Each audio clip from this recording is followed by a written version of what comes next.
జై శ్రీరామ్. కాలభైరవ స్వామివారి అనుగ్రహంతో మనము విశ్వనాథుడి మనస్సులో స్థానాన్ని సంపాదించుకుంటున్నాం. ఏమండి, విశ్వనాథుడు అంటే మనందరికీ ఇష్టమే. విశ్వనాథుడికి మనం ఇష్టమా కాదా అని చెప్పి జాగ్రత్తగా పరిశీలించుకుంటూ ఉండాలి. ధర్మంగా నడిచే వాళ్ళంటే విశ్వనాథుడికి ప్రీతి. కాబట్టి మనము ధర్మంగా నడుస్తూ కాశీని స్మరిస్తూ విశ్వనాథుడి యొక్క సంపూర్ణ అనుగ్రహాన్ని పొందుతున్నాము అని భక్తులకు తెలియజేస్తూ, విశ్వనాథుడి నామం మహిమ అనంతం, అద్భుతం అండి.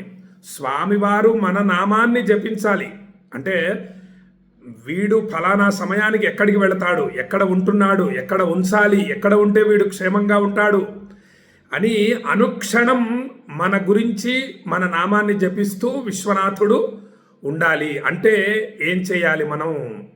అద్భుతమైనటువంటి మార్గం ఏమిటంటే ధర్మంగా నడుచుకోవటం. ధర్మమే విశ్వనాథుడి యొక్క స్వరూపం. నేను ధర్మంగా నడుచుతున్నానా లేదా అని అనుక్షణం పరిశీలించుకుంటూ ఉండాలి. ఇక చూడండి, అలాగే ప్రతిరోజు కూడా ఉదయం ఒకసారి విశ్వనాథ, మధ్యాహ్నం ఒకసారి విశ్వనాథ, సాయంత్రం ఒకసారి విశ్వనాథ అని విశ్వనాథుడిని ఎవరైతే స్మరిస్తారో వారి నామాన్ని విశ్వనాథుడు జపిస్తాడు. చూడండి, ఆ శ్లోకం ఏమిటంటే అద్భుతమైనటువంటి శ్లోకం, అందరికీ రావలసినటువంటి శ్లోకం ఇది. విశ్వేశాఖ్యాతు జిహ్వాగ్రే విశ్వనాథ కథాశ్రుతౌ విశ్వేశశీలవంచిత్తే యస్య తస్య జనిః కుతః. కాశీఖండం తెలియజేస్తోందండి ఈ శ్లోకం. అద్భుతమైనటువంటి శ్లోకం. ఎవరైతే ప్రతిరోజు కూడా ఉదయం ఒకసారి విశ్వనాథ, మధ్యాహ్నం ఒకసారి విశ్వనాథ, సాయంత్రం ఒకసారి విశ్వనాథ అనే నామాన్ని ప్రతిరోజు జపిస్తూ ఉంటారో వారి నామాన్ని నేను జపిస్తాను అని విశ్వనాథుడు అంటున్నాడు. అండి, అది కాశీఖండం మనకు తెలియజేస్తోంది. ఇక స్వామే మన గురించి బాధ్యతను స్వీకరిస్తే ఇంకా మనకి దిగులే ఉందండి. అద్భుతం కాదు?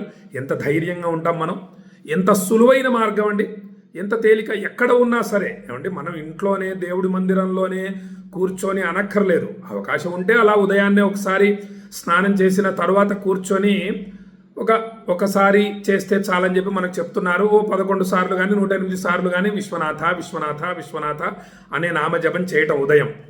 సాయంత్రం కూడా ఆఫీసు నుంచి అందరూ కూడా తిరిగి వస్తారు కాబట్టి సాయంత్రం కూడా దేవుడి సన్నిధిలో కూర్చొని చేయటం విశేషం, విశ్వనాథ విశ్వనాథ అనే నామజపం. ఇక మధ్యాహ్నం మానసికంగా ఎక్కడ ఉన్నా సరే, ఆఫీసులో ఉన్నా సరే, మనస్సులో ఒక్కసారి విశ్వనాథ అని కళ్ళు మూసుకొని జపించడం ఎంతసేపు అండి? 2 సెకండ్లు, అంతే కదా. కాబట్టి ఉదయము సాయంత్రము అలా దైవ సన్నిధిలో జపం చేసేటందుకు ప్రయత్నించటం. అలా కూడా కుదరకపోతే ఒక సోఫాలో కూర్చొని, ఒక కుర్చీలో కూర్చొని ఒక్కసారి విశ్వనాథ అనడం చాలా తేలిక కదండి. ఉదయం ఒకసారి, మధ్యాహ్నం ఒకసారి, సాయంత్రం ఒకసారి గుర్తు పెట్టుకొని విశ్వనాథ విశ్వనాథ అనే నామ జపం చేయటమే. స్వామిని స్మరించాలి. ఏదో అన్నట్లు కాకుండా మనస్సు ఎక్కడ ఉందని చూసుకోవాలి. కాబట్టి ఆ గర్భాలయంలోని విశ్వనాథ లింగాన్ని గుర్తు చేసుకుంటూ ధ్యానిస్తూ విశ్వనాథ విశ్వనాథ అని స్మరిస్తే సరిపోతుందండి. చాలా సులువైన మార్గం. మనకు అసలు ఇంకా కష్టాలు అనేవి దరిచేరవు. ఇక స్వామి మన గురించి చూసుకుంటున్నప్పుడు మనకు ఈ విషయం భగవద్గీతలో కూడా శ్రీకృష్ణ పరమాత్మ తెలియజేశారండి. అనన్యాశ్చింతయంతో మాం ఏ జనాః పర్యుపాసతే తేషాన్నిత్యాభియుక్తానాం యోగక్షేమం వహామ్యహం అని మనకు కృష్ణయ్య కూడా తెలియజేశారు. కాబట్టి భగవంతుడు మన గురించి చూసుకుంటారండి. మనం భక్తితో భగవన్ నామాన్ని జపిస్తూ ధర్మ మార్గంలో నడుస్తూ ఉండాలి. అంతే. చాలా తేలికైనటువంటి విషయం, సులువైనటువంటి మార్గం. ధర్మమే భగవత్ స్వరూపం. ధర్మో రక్షతి రక్షిత. ధర్మమే విశ్వనాథుడి యొక్క స్వరూపం. ధర్మమే వెంకటేశ్వర స్వామి వారి యొక్క స్వరూపం. కాబట్టి చాలా సులభం అండి. ధర్మంగా నడుస్తూ ఉదయం ఒకసారి విశ్వనాథ, మధ్యాహ్నం ఒకసారి విశ్వనాథ, సాయంత్రం ఒకసారి విశ్వనాథ అనే నామ జపాన్ని అందరూ చేయండి అని భక్తులకు తెలియజేస్తూ చక్కగా ఈ విషయాన్ని మీ బంధుమిత్రులందరికీ షేర్ చేయండి. చాలా విశేషమైనటువంటి అత్యద్భుతమైనటువంటి శ్లోకం, కాశీఖండాంతర్గతమైనటువంటి శ్లోకం. ఏమండి, కాశీఖండంలో ఉంది ఈ శ్లోకం. ఈ శ్లోకాన్ని మీకు తెలియజేయటం జరిగింది. విశ్వనాథుడి నామ మహిమ అంత గొప్పది. ఇప్పుడు గోవు చూడండి, తన దూడని ఎలా రక్షించుకుంటుందో. దూడ పరిగెడుతూ ఉంటుంది, గోవు వెనకాల పరిగెడుతూ దూడను రక్షించుకుంటూ ఉంటుంది. అలా విశ్వనాథుడు మనల్ని రక్షిస్తాడండి. దూడ వెంట గోవు ఏ విధంగా అయితే పరిగెడుతూ రక్షించుకుంటుందో అలా రక్షించుకుంటాడు స్వామివారు మనల్ని. అనుక్షణం అనేక పుణ్యక్షేత్రాలకు నేను ఆ విశ్వనాథుడి అనుగ్రహంతో వెళ్ళటం జరిగింది. స్వామివారు సర్వకాల సర్వావస్థల యందు నన్ను రక్షించుకుంటున్నాడండి స్వామివారు. కేదార్నాథ్ వెళ్ళొచ్చాను గత 2 సంవత్సరాల క్రితం. వెళ్ళినప్పుడండి ఆ స్వామిని, కేదార్నాథుడిని, బద్రీనాథుడిని భక్తుల గోత్రనామాలతో సేవించి నేను మా నాన్నగారు ఇంటికి చేరుకున్నామండి క్షేమంగా. ఆ తర్వాత అక్కడ కొంత ఉపద్రవం వచ్చింది, వరదలు వచ్చాయి, ఇబ్బందులు వచ్చాయి ఏమండి. కాబట్టి ఆ విశ్వనాథుడి నామాన్ని జాగ్రత్తగా గుర్తు చేసుకోవాలి, ప్రయత్నపూర్వకంగా గుర్తు చేసుకుంటూ మనము జీవితాన్ని గడపడం చేత రక్షణ పొందుతాము, అభివృద్ధి పథంలో నడుస్తాం. మన గురుగారు ఆదిశంకరాచార్య స్వామి వారు కూడా తెలియజేశారండి. ఇప్పుడు ఐశ్వర్య వృద్ధి, ఐశ్వర్య ప్రాప్తి, అష్టైశ్వర్యాలు కలగాలంటేనండి కనకధారా స్తోత్రం చేయటం చాలా విశేషం. ఏ విధంగా చేయాలనేటటువంటి విషయాన్ని మన గురుగారు తెలియజేశారు. ఎంతటి ఐశ్వర్యాన్ని పొందుతారనే విషయాన్ని కూడా తెలియజేశారు. త్రిసంధ్యం యః పఠే నిత్యం సకుబేర సమో భవేత్ అని చెప్పారండి మన గురుగారు. ఇది కనకధారా స్తోత్రంలోనే. ఈ కనకధారా స్తోత్రాన్ని ఎవరైతే త్రిసంధ్యం 3 సంధ్య వేళలు అంటే ఉదయం ఒకసారి, మధ్యాహ్నం ఒకసారి, సాయంత్రం ఒకసారి ఎవరైతే పారాయణ చేస్తారో నిత్యము, వారు కుబేరులంతటి ధనవంతులు అవుతారు. సకుబేర సమో భవేత్ ఏమండి, అంతటి కుబేర సమానులు అవుతారండి. ఎంత సంపద వస్తే మనం కుబేరులంతటి ధనవంతులం అవుతాం. కాబట్టి అంత విశేషమైనటువంటి సంపద, ఐశ్వర్యం, ఆరోగ్యం అన్నీ కూడా కలుగుతాయండి. ఆ కనకధార స్తోత్రానికి అంతటి శక్తి ఉంది. చాలా తేలికండి. అంటే పోనీ మధ్యాహ్నం కుదరదు, ఏదైనా ఆఫీస్లో ఉంటాం అనుకున్నా కూడా ఉదయం 2 సార్లు పారాయణ చేసేయాలి. సాయంత్రం ఆఫీస్ నుంచి వచ్చిన తర్వాత రాత్రైనా పర్లేదు, రాత్రికి కొంచెం ఆలస్యంగా వచ్చినా చక్కగా స్నానం చేసి విభూతి రేఖలు, కుంకుమ పెట్టుకొని దేవుడి దగ్గర కూర్చొని ఒక్కసారి కనకధారా స్తోత్ర పారాయణ చేస్తే 3 సంధ్య వేళల్లో పారాయణ చేసిన ఫలితం వచ్చేస్తుంది. ఇలా కుదుర్చుకోవాలండి.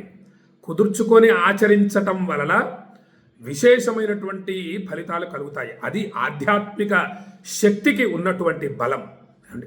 విశ్వామిత్రుడు ఏమంటాడు? మా గురువుగారు చెప్పినటువంటి మొట్టమొదటి శ్లోకం అండి, నాకు ఇప్పటికీ గుర్తుండిపోయినటువంటి అద్భుతమైనటువంటి శ్లోకం. దిక్బలం క్షత్రియ బలం, దిక్బలం క్షత్రియ బలం, బ్రహ్మతేజో బలం బలం అంటాడండి విశ్వామిత్రుడు. ఏమి బ్రహ్మబలం అంటాడు. అది బ్రహ్మ తేజో బలం బలం, బ్రహ్మబలమే అన్నిటికన్నా గొప్పది. నేను వెళ్ళి తపస్సు చేస్తానని చెప్పి తపస్సు చేశాడండి విశ్వామిత్రుడు. తపస్సు చేసి బ్రహ్మదేవుడి యొక్క అనుగ్రహాన్ని పొందాడు. కాబట్టి ఆ బ్రహ్మ బలాన్ని మనం ఈ చిన్న చిన్న సాధనలు చేసి పొందాలండి. బ్రహ్మబలాన్ని పొందడం చేత చాలా తేలిగ్గా మన ఈ యొక్క జీవిత ప్రయాణం, 100 సంవత్సరాల జీవిత ప్రయాణం సాఫీగా సాగుతూ వెళుతూ ఉంటుంది. ఎటువంటి ఇబ్బందులు, గొడవలు, కష్టాలు, నష్టాలు, సమస్యలు, అనారోగ్యాలు ఇవన్నీ మన దరికి చేరవు. ఒకవేళ వచ్చినా స్వామివారు మనల్ని రక్షిస్తారు వెంట ఉండి. అండి, పాప ఫలితం ఎక్కువ ఉందనుకోండి, పుణ్య ఫలితం కన్నా పాప ఫలితం ఎక్కువ ఉందనుకోండి, అప్పుడు మనకు కొంత మనం సాధన పెంచవలసి ఉంటుంది. సాధన చేస్తున్నా కొన్ని సమస్యలు ఎదుర్కొంటూ ఉంటాం. ఇంత సాధన చేస్తున్నట్టు కొంతమంది పెద్దలు సాధనలు చేస్తూ ఉంటారు, వాళ్ళు కూడా మనకు సమస్యలు ఎదుర్కొన్నట్లు కనిపిస్తూ ఉంటుంది కదండి. కాబట్టి దాని అర్థం మనం ఇంకొంచెం సాధన చేయాలి, శ్రద్ధగా సాధన పెంచాలి, కానీ సాధనను ఆపేయకూడదు. కష్ట సుఖాలు వస్తూ ఉంటాయి, పోతూ ఉంటాయి, కానీ సాధనను మాత్రం ఆపకూడదు. సుఖం వచ్చినప్పుడు స్వామి నాకు ఈ సుఖాన్ని అనుగ్రహించింది విశ్వనాథుడు అని విశ్వనాథుడి నామం ప్రతిరోజు 108 చేసేవాళ్ళు 1000 సార్లు జపించాలి. అలాగే కష్టం వచ్చిందనుకోండి, ఈ కష్టం తొందరగా తొలగిపోవాలి అని ప్రతిరోజు 108 చేసేవాళ్ళు 1000 సార్లు చేయాలి, లేదా 2000 సార్లు విశ్వనాథుడి నామాన్ని జపించాలి. తద్వారా ఆ కష్టం తొలగిపోతుంది. మనం ఊహించమండి, మన ఊహాశక్తి ఎంత, బ్రహ్మబలం ముందు మన బలం ఎంతండి. కాబట్టి మనం ఊహించం, ఈ కష్టం ఇంత తేలిగ్గా తొలగిపోతుందా, ఆశ్చర్యంగా ఉందే అని మనం ఆశ్చర్యపోతామండి. ఆ బ్రహ్మబలానికి ఉన్నటువంటి గొప్పతనం అది, ఆ విశ్వనాథుడి నామానికి ఉన్నటువంటి శక్తి అటువంటిది. అన్నమాచార్య స్వామి వారు ఏమన్నారండి? అద్భుతం కాదు? అన్ని మంత్రములు ఇందే ఆవహించెను, వెన్నతో నాకు కలిగే వెంకటేశు మంత్రం. అన్ని మంత్రాలు వెంకటేశ్వర స్వామి ఆ నామంలోనే ఉన్నాయండి, నిక్షిప్తమై ఉన్నాయి. నేను చెప్తాను కదా, 700 మహామంత్రాలు కాశీ అనే 2 అక్షరాలలో నిక్షిప్తమై ఉన్నాయని మీకు నేను తెలియజేస్తూ ఉంటాను నేను.